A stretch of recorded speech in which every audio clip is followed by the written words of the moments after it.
Mau tanya orang awak, disiko tampeknya. Assalamualaikum warahmatullahi wabarakatuh. Dan sana TVRI Sumatera Barat kasadonyo.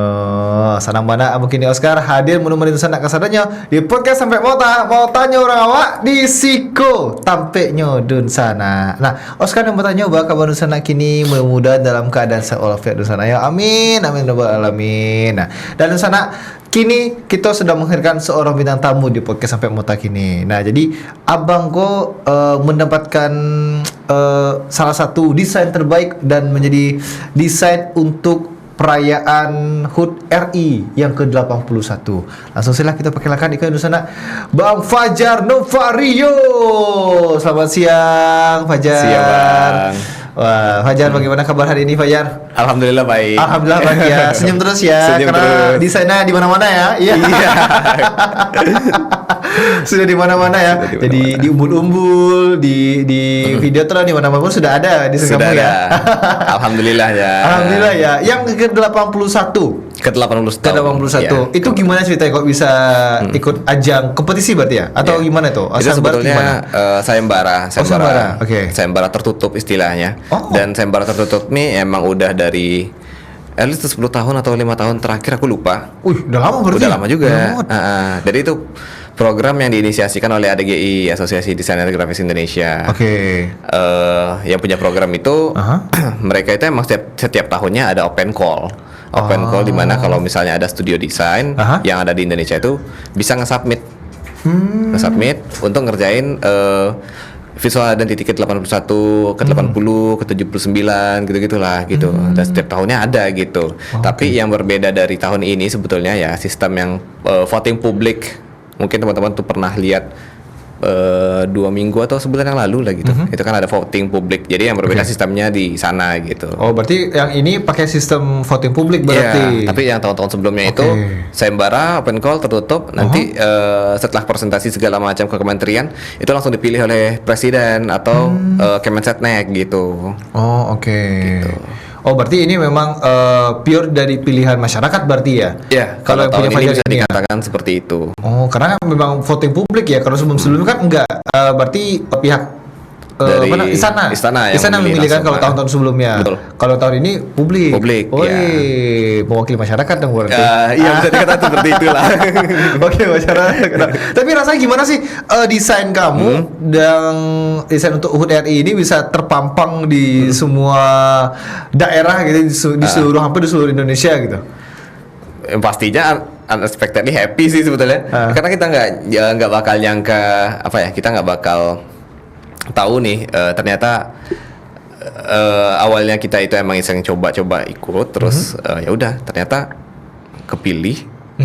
Terkurasi aja kami udah happy kemarin. Oh, terkurasi ini gimana maksudnya terkurasi itu? Terkurasi itu emang dari 124 peserta yang itu yang banyak submit. Jadi sistemnya itu adalah ketika ADGI itu open call, proses open call tersebut kita harus dikurasi terlebih dahulu tuh. Kayak difilterin gitu? Difilter ya, difilter dulu nih berapa orang yang submit. Ada 124 studio. Banyak loh. Iya, itu lumayan banyak sih dan harus studio loh gitu, nggak Harus bisa studio, kalau perorangan, perorangan nggak berarti bisa nggak bisa. perorangan, Oh, oke. harus ada tim yang at least anggotanya itu kalau nggak salah aku ya, itu ada 1 desain prinsipal dan 3 desainer. Oke. Jadi ada 1 desain lead kepalanya dan 3 anggota yang grafik desainnya gitu. Itu persyaratan pertama ketika kita mengsubmit datanya.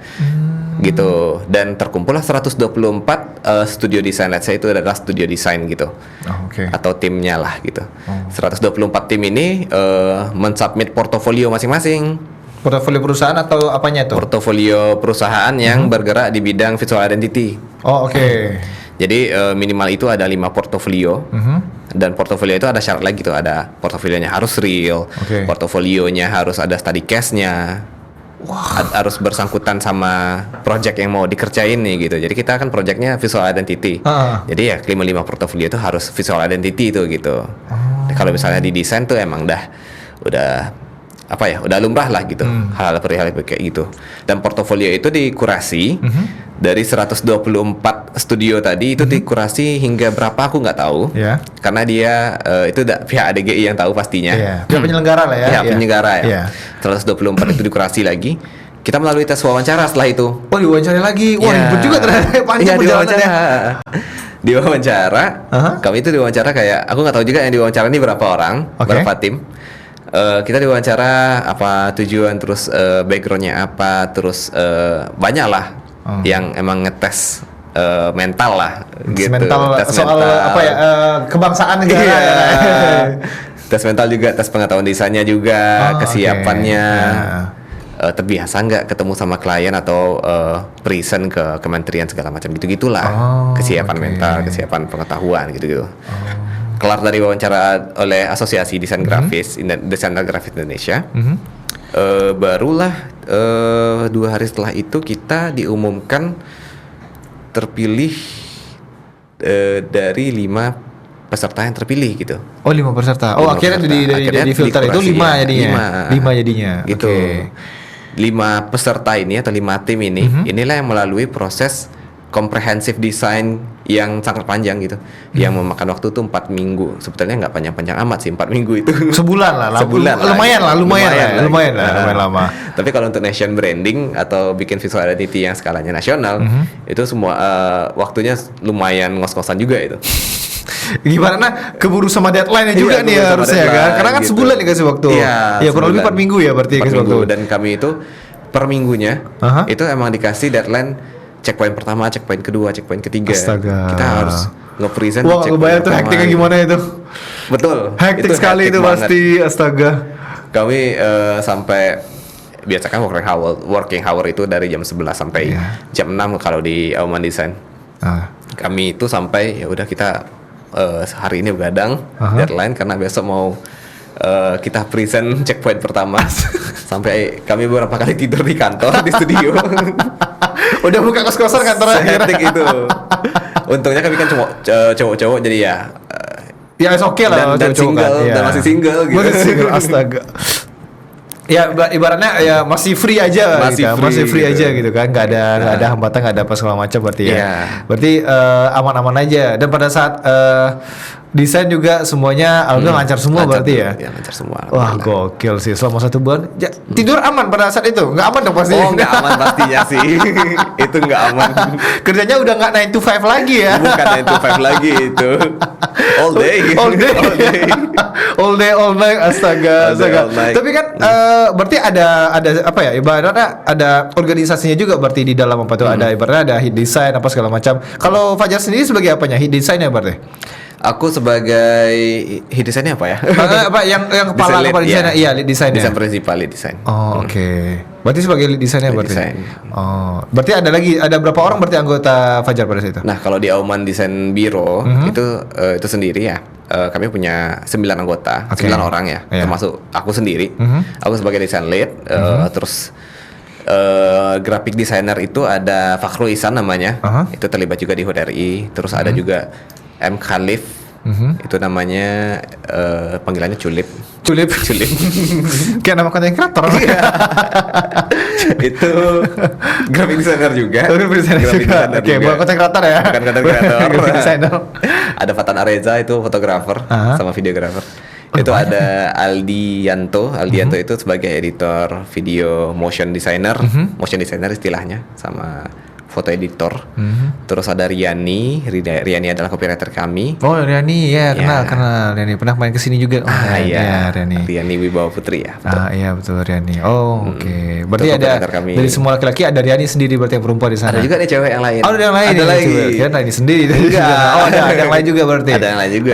Ada Indri itu sebagai project manager kami dan Nabila itu sebagai akun eksekutif. Tapi di dalam tim HUT RI sendiri, kami itu sempat nge-hiring anak magang sama freelance 1 orang nih, mantan anggota. Bukan mantan anggota sih.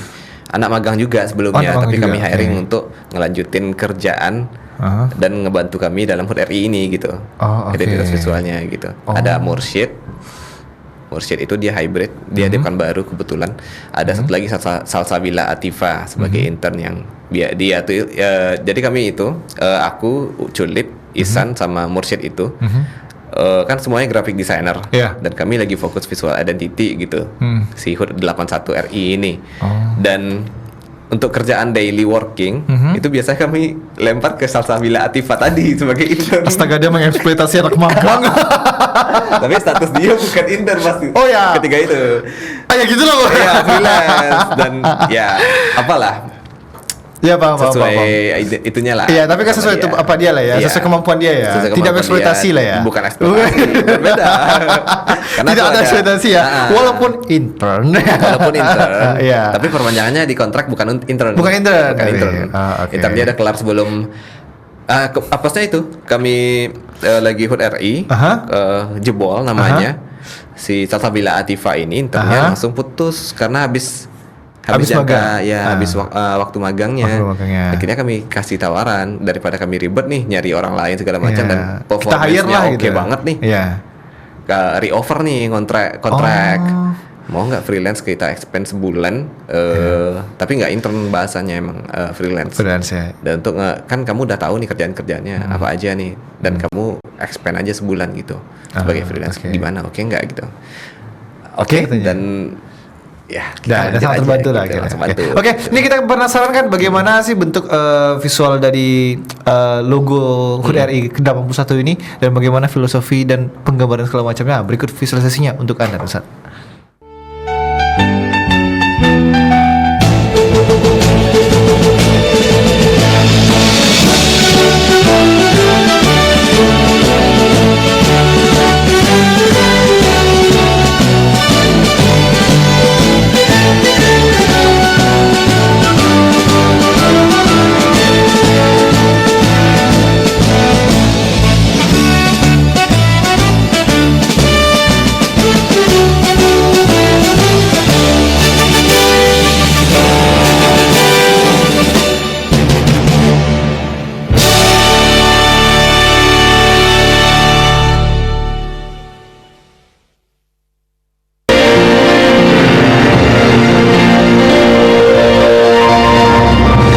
Mau tanya orang awak, disiko tampeknya. Oh iya, CG kira logo di sana. Tancak logo gitu di sana. Dan itu dikerjakan dengan tim Bang Fajar tadi ya semuanya tadi ya. Bersembilan orang tadi ya. Kebetulan yang secara komprehensifnya ya, komprehensif desain itu ada berempat. Berempat, Tapi itu tupoksi kerjanya beda-beda. Oh beda-beda. Berempat itu emang ngedesain aja. Ngedesain motion, bikin motion grafik. Selebihnya tuh ada yang tim research, ada yang jadi project manajernya, ada yang copywriternya tuh kayak Riani copywriternya, gitu-gitu. Berarti ada sudah dibagi-bagi tugas-tugasnya berarti ya. Tapi kan kita mau bedah nih, filosofinya apa sih dari logo 81-nya itu apa aja tuh? Kan ada kayak motif-motif juga tadi, terus juga ada angka 81-nya kayak diambil dari apa deh gitu pokoknya bisa jelasin gitu. Nah, uniknya kami tuh sempat bikin draft pertama logo HUT ke-81 RI ini yang kemudian draft pertama itu emang harus direvisi total. Jadi seperti yang aku bilang tadi ya, kami itu punya checkpoint 1, 2, 3, 4. Ketika di checkpoint 3, checkpoint 2 konsep yang kami bawakan itu di ACC sebetulnya disetujui oleh ADGI. Oh, oke. Sudah dia disetujui, tapi visualisasinya kami terkesan memaksa. Di checkpoint ketiga, memaksanya itu maksudnya ya logo yang kami sampaikan itu terlalu mengada-ngada gitu. Secara filosofi, kayak terlalu fiksi gitu. Terlalu dibuat-buat. Kayak kami itu mencoba untuk memasukkan shape ini nih mewakili ini, shape ini mewakili ini gitu sampai salah satu contoh gimana tuh? Apa yang dimasukkan sampai bikin bahwa itu fiksi gitu apanya? Bukan fiksi sih, lebih ke mengada-ngada ini maksudnya kayak memaksa gitu. Memaksa. Jadi ibaratnya ya contoh sampelnya ya. Angka 8 terus ini merepresentasikan bentuk apa gitu. Dicocok logiin. Dicocok logiin. Iya, dicocok logiin. Kalau sekarang kan post setelah dipublishnya si logo ini kan banyak orang yang cocok logiin ini kayak bentuk apaan nih. Kami terlalu memaksa filosofi ke sana juga kemarin gitu. Pas di draft pertama sampai akhirnya di minggu ketiga itu kami ulang lagi dari nol. Oh udah begini Iya, secara konsep. Udah minggu 3 loh itu. Udah minggu ketiga kami itu. Udah minggu 3 loh Udah itu. checkpoint ketiga dan tinggal 1 minggu lagi dong gitu. Iya. Kami ngulang lagi dari nol secara konsep, tapi secara visual, visual yang tampilkan itu tetap kami kekeh sama bentuk yang kayak gini, tapi nggak yang final sekarang ya Oh, gitu. final sekarang. Beda. Oke. Jadi ada yang cuman nggak jauh beda lah 11-12 gitu. Konsepnya kami ulang lagi. Akhirnya kami ngambil, aku sempat ngobrol sama beberapa teman juga graphic designer yang ada di Bandung. Dan karena aku buntu nih, karena dapat kritik yang sangat-sangat ya kritik lah istilahnya. Oh kritik? Ya. Dari siapa kritiknya? Dari adik yang soal perihal perihal konsepnya tadi, konsep pertama tadi tuh. ya terlalu analogi, memaksa gitu-gitu, Iya, cocok logi. Iya. Akhirnya aku ngobrol sama teman aku ini bilang dia ngedesain IKN, logo IKN. Dia ngobrol sama aku, kadangkala kita tuh emang harus perlu nih menempatkan kondisi yang sekarang nih ke saat Indonesia itu dibangun kemarin gitu. Pas dahulu Founding Father itu gimana cara nyatuinnya, gimana mereka tuh ngerumusin Pancasila, gimana mereka itu ngambil istilah Bhinneka Tunggal Ika. Treatment yang kayak gitu tuh kayaknya cocok kalau kita tuh bikin nation branding gitu loh. Anjay gitu. Oke. Kalau kata dia kayak gitu. Kayak gitu. Harusnya kayak gitu. Oke. Dan oh iya betul juga sih gitu kan. Akhirnya aku coba. Aku coba kan riset lagi, aku baca jurnal-jurnal MPR. Kutipan-kutipan pidato Soekarno segala macam lah gitu. Wow, seniat itu tuh. Seniat, ya emang harus seniat itu sih. Gokil. Dan akhirnya nggak mungkin nih kita bikin Pancasila yang baru ya gitu. Iya mungkin mungkin kan? Nggak mungkin dong. Ternyata keberagaman Indonesia ini kan sebetulnya banyak banget. Beberapa orang di zaman dahulu itu juga sempat skeptis untuk menyatukannya, tapi karena kekuatan founding father inilah yang menyatakan kalau kalau kita unsur pembentuk bangsa itu ya ada 3 katanya. Yang pertama itu pidato, aku lupa pidato kapan dan di mana. Tapi intinya aku coba correct me if I'm wrong ya. Cemiu ya. Iya, cemiu ya. Cemiu ya. Yang pertama itu unsur pembentuk bangsa itu ada kesamaan nasib. Oke. Yang kedua itu ada tujuan yang sama untuk bersatu, tujuan yang sama. Yang ketiga itu ditambah sama Bapak Soekarno itu sebagai kecintaan terhadap tanah air, karena keberagaman tadi itu banyak, harus ada nih poin yang mengikat gitu. Ketiga itulah poinnya. Nah, balik ke poin yang kecintaan akan tanah air, barulah kita tracking lagi nih keberagaman yang tanah air ini kayak gimana nih gitu. Banyaklah muncul motif-motif dari Sabang sampai Merauke gitu. Nah, kan itu adalah unsur-unsur atau instrumen-instrumen pembentuk bangsa. Iya. Nah, kami menganggapnya itu kalau misalnya Pancasila itu adalah bentuk simbol yang menyatukannya, dan nggak ada motif yang diwakili oleh Pancasila gitu loh. Iya betul. Balik lagi nih ke hal yang paling dasar. Kenapa Padi dan Kapas ini melambangkan sila keberapa gitu? Bintang ini menggambarkan sila keberapa? Ternyata kan ada unsur-unsur seperti induksi atau deduksi lah gitu di desain, aku lupa. Dan kami coba lagi treatmentnya dengan treatment yang sama gitu. Dari motif-motif yang terbawa, tapi aku lebih ke concern ke budayanya, keberagaman yang visualnya tadi gitu. Barulah didapatkan mereka itu punya pola dan unsur penyusun yang sama. Saling tumpang tindih, saling mengikat kayak rotan, saling mengayam, saling menguatkan satu sama lain, pola-polanya gitu. Dan kalau di desain itu ada istilahnya interlocking shape. Oh itu Jadi namanya. bentuk-bentuk yang tumpang tindih. Oh bukan Nirmana namanya? Nirmana itu kajiannya. Oh kajiannya, Iya. sorry. Oh, yang gue tuh cuma Nirmana doang. Mata kuliahnya itu. Mata kuliahnya. Itu Nirmana. Kalau bahasa apa namanya? Interlocking shape. Interlocking shape. Oke. Oh. Interlocking shape itulah yang jadi salah satu ciri yang banyak tersebar di shape motif di Indonesia itu. Nah, interlocking shape itu ngebentuk pola kayak angka 8. Angka 8-nya itu kami coba bikin seambigu mungkin. Oke. Karena poinnya itu sebetulnya ambigunya di sini, sehingga orang bisa melakukan self plan terhadap logo tersebut. Dan saya kayak orang Kalimantan bilang, oh angka 8-nya nih diambil dari motif tongkongan nih gitu. Oh, oke. Orang Minangkabau bisa bilang oh angka 8-nya nih ada etik peluang petangnya nih gitu. Iya.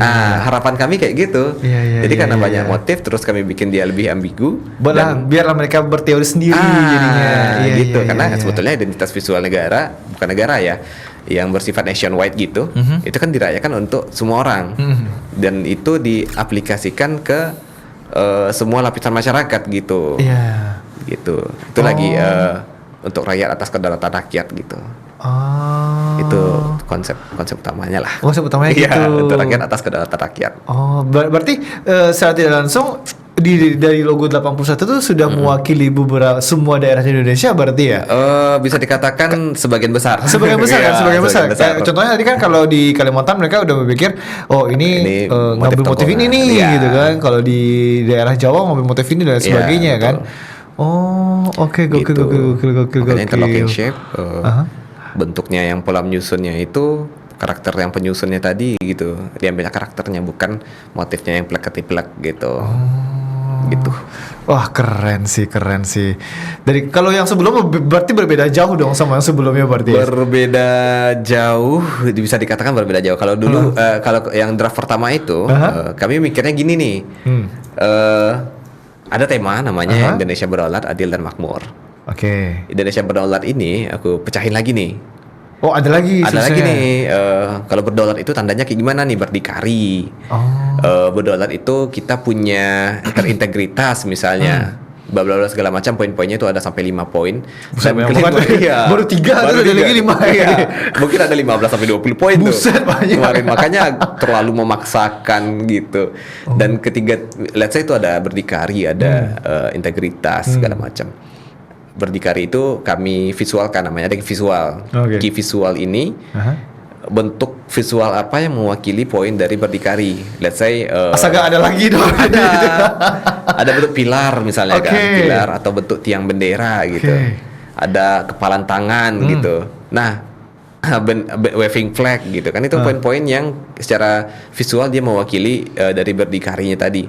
Nah, kami cobalah memasukin itu kalau nggak salah ada 7 atau berapa gitu, 8 simbol tadi, let's say itu kayak tiang bendera, kami masukin itu ke dalam logo. Astaga, berarti 20 logo berarti. Bukan, jadi dalam bentuk 81 itu ada stilasi namanya. Oh, ada stilasi, oke. Jadi bentuk tiang itu distilasi, dibentukin jadi angka 1, dan didesain sedemikian rupa lah, serapih itulah. Dan ya kalau orang awam, kalau orang desain sih mengira, oh ya ini dapat nih tiangnya nih, orang bisa nih mau ini menerjemahkannya sebagai tiang. Tapi coba dilempar ke orang awam, tiangnya dari mana ini gitu. Jadi ada 7 poin, ada 8 poin yang kayak ini poinnya dari mana ya? Harus mikir keras dulu. Ibaratnya kalau di dalam cerita ada plot hole-nya gitu. Ada plot hole-nya gitu. That's why kami terima kritik itu. Tapi di desain itu sebetulnya hal yang wajar. Tergantung dari siapa audiensnya, siapa kliennya gitu. Tapi kalau kita bicara, aku sadarnya karena emang ini nationwide gitu. Ini visual identity yang bakal dipakai oleh seluruh lapisan masyarakat, dan kita nggak bisa memaksain, oh ini harus mewakili filosofi ini nih, bentuk ini harus filosofi ini gitu. Berarti ibaratnya kalau yang sebelumnya itu hanya berpikir, oh ini hanya orang-orang mengerti aja nih. Orang-orang gitu mengerti, kan. klien kita yang filosofis gitu. banget nih pemikirannya Iya, gitu betul. kan. Padahal sebenarnya ini diperuntukkan untuk masyarakat, banyak. Yang nggak muluk-muluk, artinya ini gitu. Iya, gitu. betul, itu yang betul. setelah aku pelajari di minggu ketiga itu. Yang ketiga. Oh. Dan waduh, waktu seminggu lagi nih gitu. Sempat kan. gak ya? Sempat gak? Gas aja lah gitu. Gitu aja lagi. Oke, ini kita bakal bedah nanti Ya. minggu-minggu terakhir seperti apa hektiknya, luar biasa ya. Luar biasa. Luar biasa kesibukannya seperti apa. Tapi setelah jeda berikut ini, jadi di sana tetap bersama kita di Buka Sampai Mota. Mau tanya orang awak di Siko tampil di sana.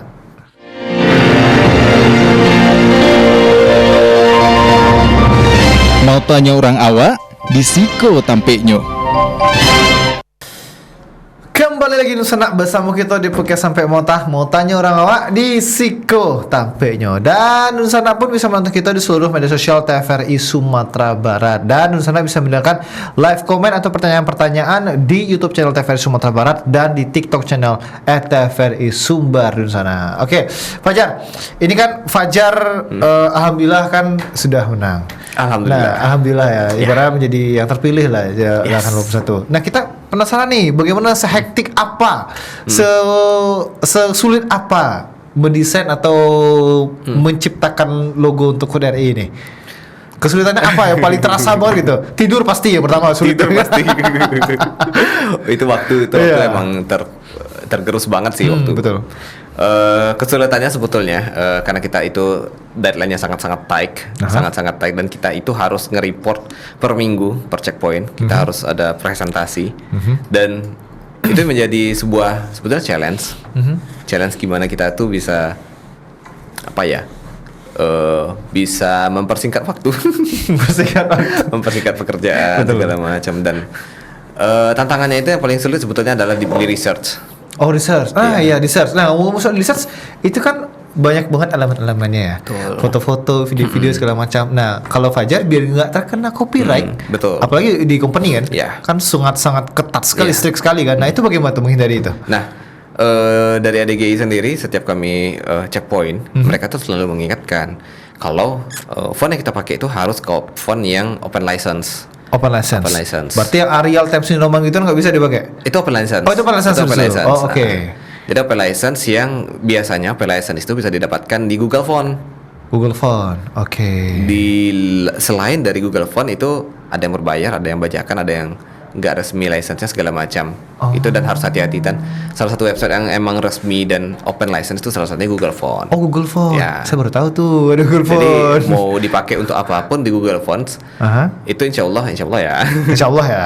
Itu open license. Open license. Berarti free. Berarti free. Betul. Berarti ada yang kalau aku dulu zaman masih belajar ada namanya 1001 font. Ya, ada gitu. font. Ada font, betul. Website begitu. Ternyata tricky. Kita harus baca lagi tuh apakah dia license-nya open license kah atau IPVL bla bla segala macam lah gitu, nama-nama license-nya gitu.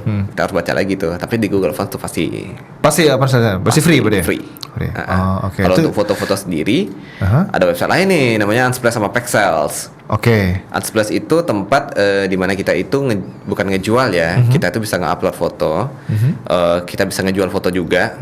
Dan itu tuh pihak si Unsplash itu ngebeli foto dari kita, dan si Unsplash ini nge-free-in gitu. Oh, berarti foto kita dibeli platformnya berarti? Iya, dibeli sama platform. Oke. Ntar dia itu setiap foto yang timbul atau muncul di Unsplash sama si Pexels itu free jadinya license-nya. Oh. Tetapi harus ada kredit.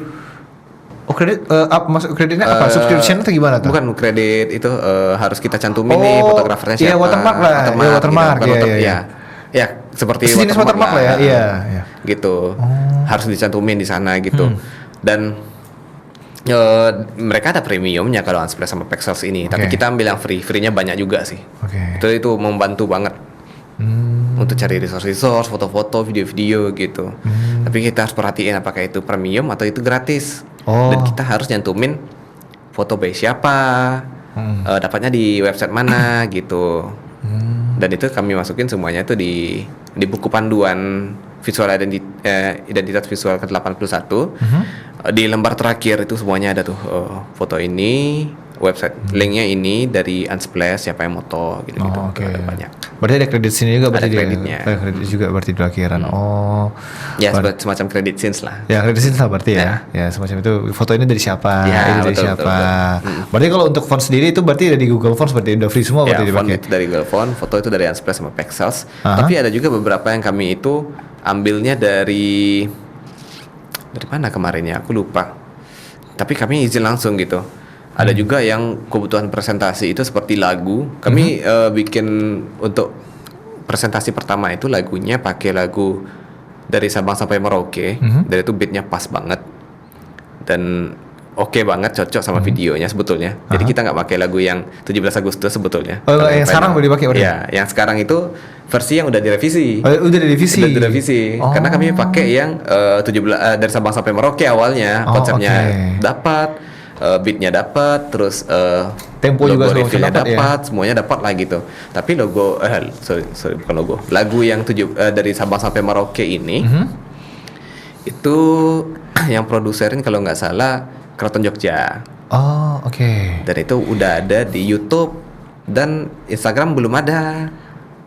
permasalahannya kalau di YouTube itu kita harus minta izin lagi kan. Iya. Nggak bisa langsung comot segala macam. Betul, Apalagi yang betul. punya ini kan ke pihak keraton. Iya. Jadi aku coba sempat nge-email juga pihak keraton, nge-DM juga, dan tidak digubris. Tidak digubris sama sekali. Mungkin pihak keratonnya lupa juga mungkin ceritain itu gimana kali ya. Bisa jadi. Bisa jadi kan. Saya nggak tahu juga.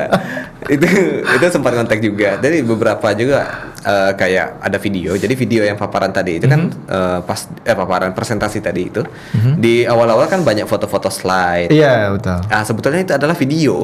Oh itu video justru. Video justru di draft pertama presentasinya itu. Itu video International World Dance kalau nggak salah dari Indonesia Kaya. Jadi Indonesia Kaya ini sempat bikin video video peringatan International World Dance, Indonesian World Dance atau International World Dance, aku lupa.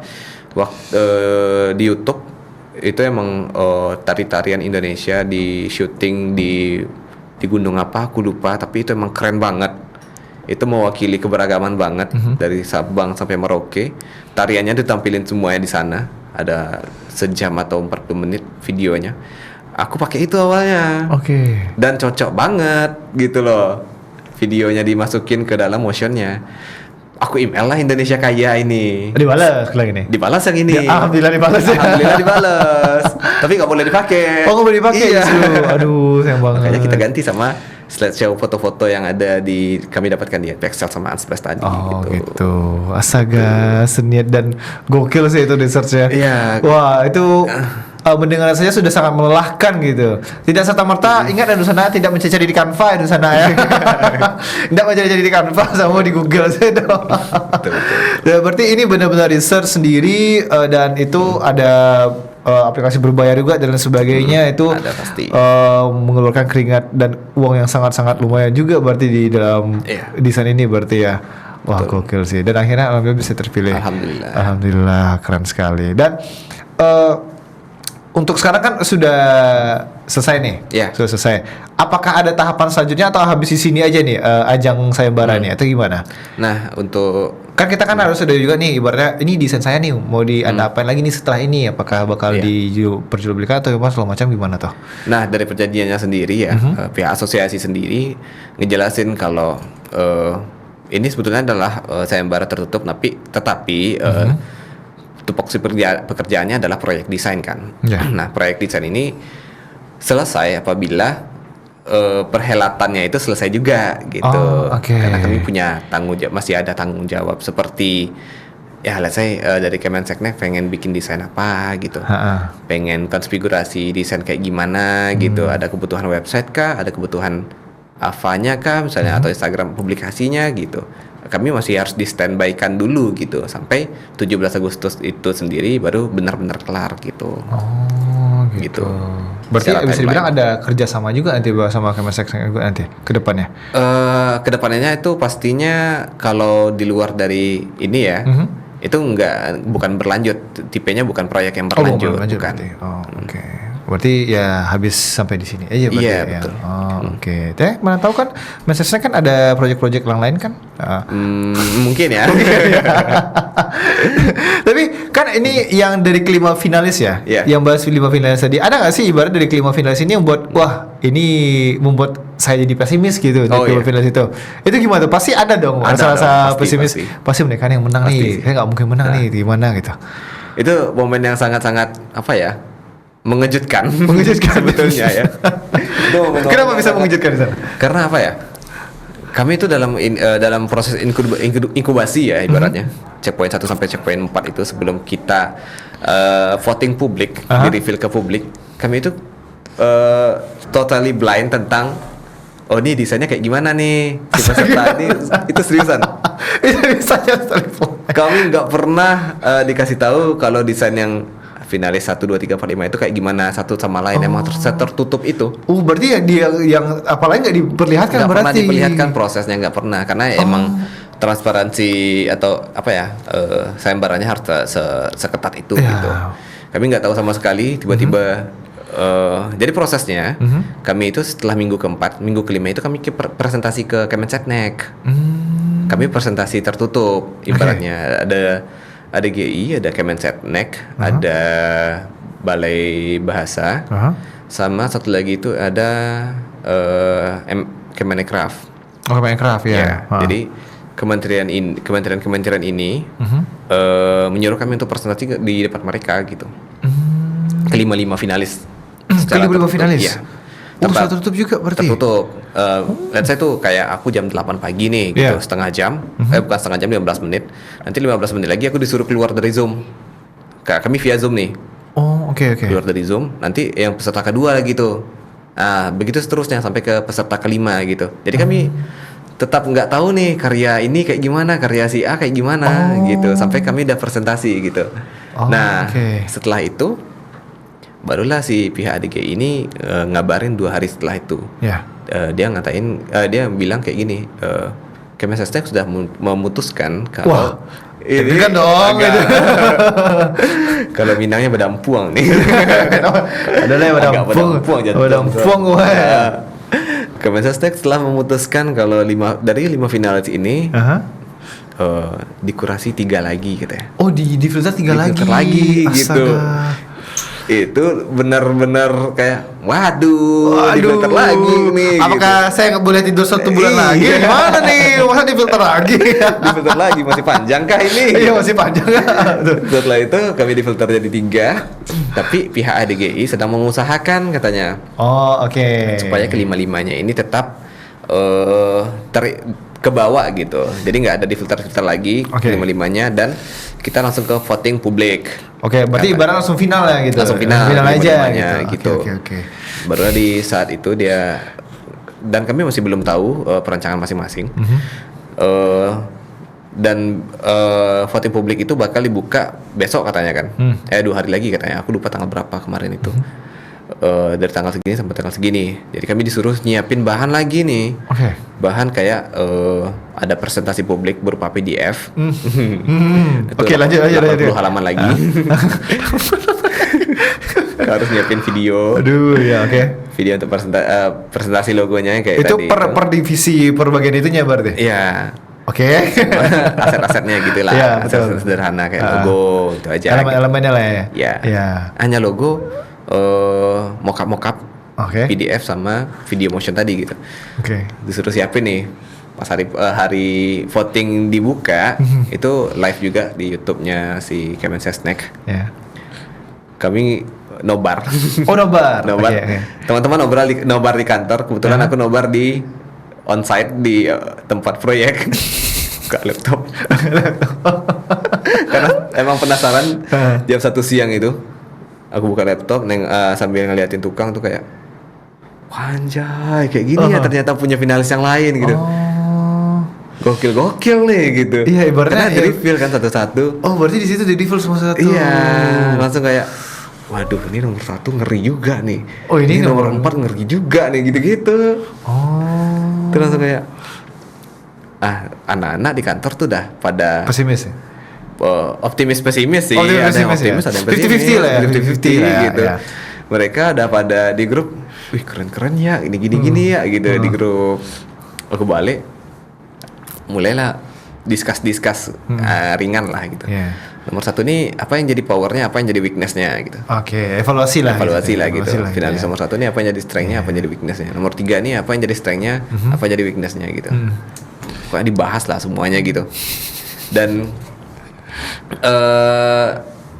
yang setelah melihat nomor 1, aku jujur ketika di reveal public, nomor 1, nomor 2 kan punya aku tuh. Nomor 1 itu dari Surakarta, Mas David. Itu gokil, itu keren banget ya. Nomor 2 itu punya aku. Nomor 4 itu dari Rizky Ewan dari Malang tuh, juga keren tuh. Aku bukan mendiskreditkan nomor 3 dan nomor 5 yang lainnya ya. Semuanya bagus. Tapi potensi untuk terpilih paling gede itu 1, 2 sama 4. Kalau nomor 2 kan karena aku pede nih. Gitu. Karena punya sendiri kan. Karena punya sendiri kan dimasukin kan. 1, 2 sama 4 itu sangat-sangat pesimis sih sebetulnya. Bosnya pesimis kayaknya. Pada saat itu tapi. Tapi untungnya kami disuruh untuk melakukan paparan publik. Oke. Aku ingat di hari Jumat tanggal berapa itu, tanggal 6 atau tanggal 8. Kami disuruh untuk melakukan paparan publik, dan aku menganggap paparan publik itu it's a chance for me gitu. Jadi kesempatan kita buat ngambil hati masyarakat gitu loh. Ngejelasin lebih detail apa yang kita mau sampaikan melalui visual identity ini gitu. Berarti kesempatan chance-nya untuk menaikkan value logo kita sendiri kan. Karena kita harus nge-present, kita harus menyampaikan maksud dari logo kita. Kita harus menyampaikan dari mana prosesnya, bukan prosesnya sih, di logo konsepnya itu dari mana, gagasan utamanya ke masyarakat umum melalui paparan publik tadi gitu. Karena sebelumnya kita kan nggak ada dikasih chance buat ngejelasin gagasan utama, tidak ada kecuali dari PDF-nya saja gitu. Dan enaknya kalau kita ngobrol langsung, orang langsung paham gitu. Instead of orang ngebaca kan. Iya, betul.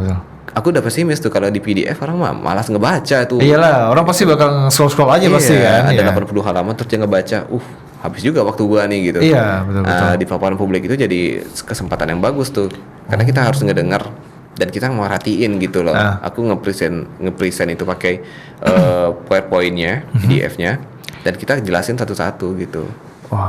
Dan ternyata itu tadi aku pede nih guys, setelah paparan publik lihat peserta lain 1 2 3 4 5 itu ngejelasin, aku langsung kontak Riani. Ri, aku pede, Ri, aku bilang. Aku pede. Ya copywriter di gitu. Copywriternya Riani ya. Ri, aku pede, Ri, aku bilang. Bisa nggak diangkat di media kamu? Gitu. Asik. That's why lah mulailah muncul info itu bikin angkat berita gitu. Wah, gokil. Gitu. Yang awalnya sempat pesimis, tiba-tiba pas presentasi langsung optimis langsung. Optimis gitu. langsung ya. Karena kalau di desain itu sebetulnya ya, kita kan di cafe, desain komunikasi visual. Hal pertama itu selain kita harus jago ngedesain dan memecahkan masalah secara visual, kita harus pandai nge-present. Ya. Kita harus pandai ngomong. Iya, gitu. pandai ngomong, harus pandai memperhatikan kita tuh lagi ngerjain apa gitu kan. Betul. Ya. Kita tuh bukan serta-merta, Anda bukan cuma tukang desain loh gitu loh. Benar. Ada orang yang memberikan solusi dan menyelesaikan masalah orang lain. Betul. Tapi dalam bentuk desain dan visual. Oke. Fajar, ini kita break sejenak. Jadi di sana tetap bersama kita di Podcast Sampai Mota. Motanya orang awak di Siko Tampek di sana.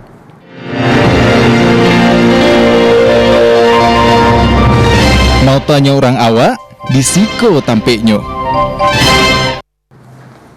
Terima kasih di sana, tentunya masih bersama kita di Podcast Sampai Mota. Motanya orang awak di Siko Tampeknya di sana. Dan di sana pun bisa menyaksikan Podcast Sampai Mota di seluruh media sosial TVRI Sumatera Barat dan bisa meninggalkan pertanyaan-pertanyaan atau live comment di @TVRI Sumbar di YouTube dan TikTok TVRI Sumbar. Nah, Fajar, ini kita sudah bahas bedah lah ya, logo dan segala macamnya, terus juga bagaimana memulai pembuatan logo ini dan semuanya juga kita bedah tadi kan. Nah, tapi kalau untuk Fajar sendiri nih, backgroundnya memang dari DKV berarti dulunya? Iya, aku belajar DKV. Oh, berarti memang belajarnya dari DKV dulu. Berapa lama kamu ngedesain dulu? Aku masuk kuliah itu DKV tahun 2017. Oh, 2017. Ya, DKV di UNP. Padang. Dan dari 2017 itu udah mulai ngedesain sih sebetulnya gitu. Tapi kan kalau desain secara profesional sama desain yang di kampus kan berbeda ya. Iya, gitu. jelas beda. Berbeda value-nya, berbeda treatment-nya, itu pasti beda gitu. Secara profesional sendiri aku kerja desain ya. Itu di tahun 2021. 2021 akhir. Itu aku masih statusnya mahasiswa. Masih mahasiswa. Dan kebetulan ikut sama senior tuh buat si Auman Desain Biro-nya itu di tahun 2021 itu. Makanya di tahun yang sama berarti terbentuk perusahaan ini. Perusahaannya gitu. Dan setelah 3 tahun berikutnya baru aku sudah. 3 tahun berikutnya baru sudah. Mantap. Cari cuan dulu lah. Iya betul. Cari uang dulu. Gitu. Tapi pada menyentuh dunia desain ini pada saat kuliah aja berarti. Iya betul. Sebelumnya nggak ada sama sekali. Sebelumnya iseng lah. Waktu SMA itu aku sering. Aku sebetulnya pengen masuk arsitektur. Arsitektur. Atau tata wilayah kota. Lihat saya tuh Ridwan Kamil, Bapak Ridwan Kamil keren banget tata wilayah kota kan. dan aku pengen jadi arsitek gitu. Aku dulu itu emang sering gambar rumah. Kalau teman-teman SD atau teman-teman SMP yang lainnya itu kan gambar banyak tuh, gambar orang, gambar pemandangan, kartun gitu. Aku beda sendiri. Gambar gedung lu. Gambar rumah. Gambar rumah. Kayak rumah Doraemon. Terus ya udahlah. Rumah singkat sekalian. Rumah sendiri gitu kayak gimana tuh. Walaupun kayak SMP kan peta-peta aja gitu kan. Gitu hobinya dulu. Oke. Berarti jiwa menggambar tuh memang sudah ada. Udah ada. Kan? Di SMA lah mulai nyentuh Photoshop. Oh, SMA. Ya, SMA tuh mulai kayak bikin, kalau dulu kan ada namanya vektor-vektor wajah gitu. Nah, iya betul. Ngilangin jerawat gitu kan. Nah, jadi ada yang dulu tuh orang lagi heboh, lagi viral-viralnya tuh jualan vektor wajah. Ilustrasi itu vektor. Kayak kado-kado gitu. PPAP namanya ya. Masuk grup PPAP lah. PPAP itu adalah cikal bakal kayak graphic designer milenial. Pasti pernah ya. Gitu. Itu WPAP tuh. WPAP tuh pasti tahu kan WPAP. Pasti. Itu mencuankan juga tuh dulu tuh. Mencuankan. Karena satu kado tuh berapa gitu kan. Iya, betul sekali. Betul sekali. Di sana lah belajar graphic design. Di sana muncul graphic design is my passion itu. Iya. Aduh, naik banget Mas. Naik banget. Iya kan? Iya, naik banget. Terus masuk kuliah aku awalnya ambil arsitektur sama TWK, kiranya jebol ke pilihan ketiga, kan tetap sama-sama desain tuh. Akhirnya jalanin gitu, desain komunikasi visual, dicari tahu lagi tuh desain komunikasi visual kayak gimana, terus mata kuliahnya apa, semester 2 masuk Nirmana. Waduh, aku bilang masuk Nirmana kan lumayan pusing tuh.